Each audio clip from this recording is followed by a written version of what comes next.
When I go to Starbucks, I call myself Sarah or Susan, and they look at me and they're like, "You're not a Sarah," and I'm like, "Today I am, because you're not going to pronounce it." And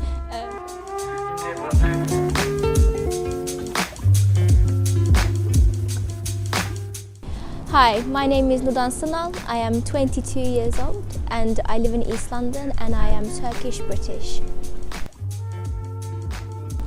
Home is where you're comfortable, it's where you can be yourself. I would define home as where love and compassion is. Home is not just where you stay and where you sleep, it's where you can be yourself. I wouldn't define home as my house. It's not an object, it's a feeling. You can kind of connect with someone and say, I feel at home with you. And I would say that's more important than, you know, having that roof over your head. I feel like home to me is a person, it's an energy, it's a vibe you feel.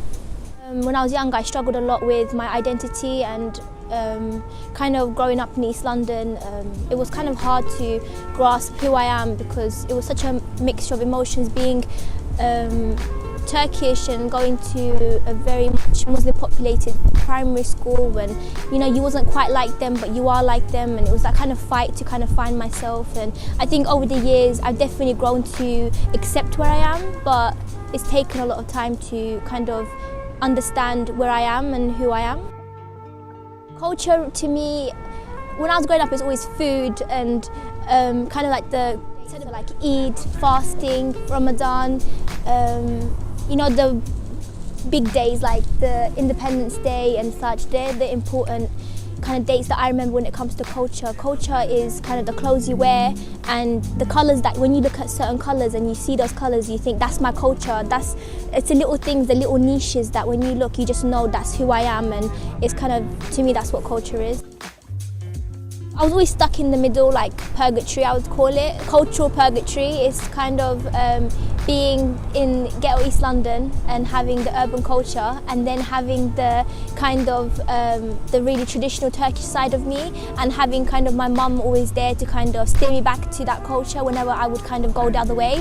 It's kind of, the struggle's more of like how to live your life in culture. It's the idea that one culture is telling you it's okay to do this, whereas your culture that you have at home is telling you another thing. So it's kind of that whole idea of finding the balance was quite a struggle, and kind of understanding what you're okay to do and what you're not okay to do, and some cultures will allow it whereas others won't.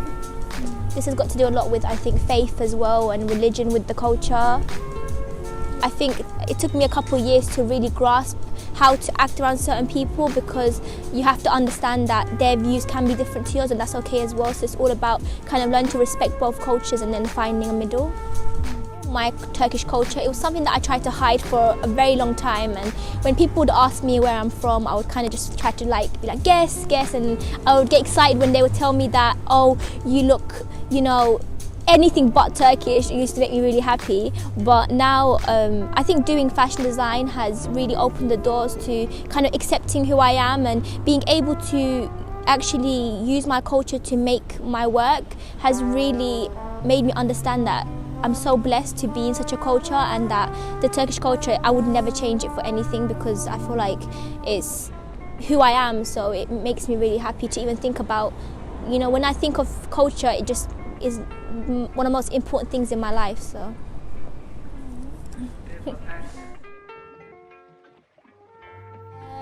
So my full name is Nurdan Sinal. Sinal is my dad's actual full name, and it was given to me at birth. And I don't even know where to start with this. There's so many things that come with my name. I've been called Snail, Nurdan Snail, for many years. Sinal Snail, Nurdan Isis Sinal has been one, because Isis, yeah. Nurdan has been changed to Nurdan,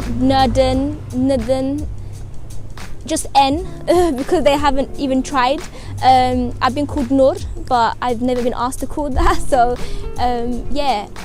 my name is something that, it has stopped me a lot from doing a lot of stuff, because I used to be afraid to say my name out in class. When I go to Starbucks, I call myself Sarah or Susan, and they look at me and they're like, "You're not a Sarah," and I'm like, "Today I am, because you're not going to pronounce it." And it was the first time I went to Starbucks in Turkey, and I looked at them and I was like, "My name's Nurdan," and they were like, "Oh," and they just wrote my name, and I was just like, "Oh my God, you know how to spell it?" Like, "Yeah, because you're Turkish," and I was like, "Oh, okay."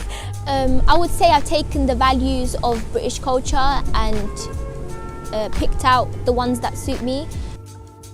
If I ever have kids, I would love my kids to, be their hearts filled with kindness and my house full of Turkishness, and I want my kids to know my language and them to carry on to their generations, and I want my culture but also my merge of culture to grow with them, so not just full Turkish but have my kind of aspects of my British culture to blend in with the Turkish culture, and I want my kids and people in my life to have that. I was in secondary school, and I think I was in about year 8, I think, maybe like year 7, year 8, and we were in the cafeteria, in the canteen, and I got my usual, I think it was like a veggie pizza or something, and these bunch of Caucasian males, Caucasian males, got their bacon sandwiches, their bacon sarnies, and they looked at me and went, you're just a filthy Muslim anyway, and just grabbed their bacon and just started slapping it like onto me, and I cried so much, not because it hurt, but because it hurt my feelings and it made me feel less than them. And I mean, I literally just took the bacon, just kind of put it in the bin, because nothing happens when you touch bacon. You can be Muslim. I mean, I've gone to a farm and touched pigs before, but they thought that it was gonna kill me, and it's just one of those things that just happened. So yeah, I never forget it. I always mention it, I always talk about it. Even that new book I'm reading by Huda, she does these amazing animations on Muslim struggles, and someone actually threw bacon at her as well. I didn't think it happens to anyone else, so to know that this is an actual thing that happens is very scary, because it's just torment and torture to try and make us less than, but we're strong, so nothing can, a piece of bacon is not going to break us, so yeah. Even now with the project, my final collection is called Culture in My Wounds, and it's all about modesty and how modesty is can be such a beautiful thing, and modesty isn't oppression, and modesty is something that's in your heart. You can walk around naked, but you can be modest as a person, and you can carry yourself with your head held high, knowing that you've never hurt anyone. And I feel like sometimes we need to understand that where we're from is beautiful, but even we can hurt each other sometimes, and that's a bad thing as well, so we shouldn't be doing that.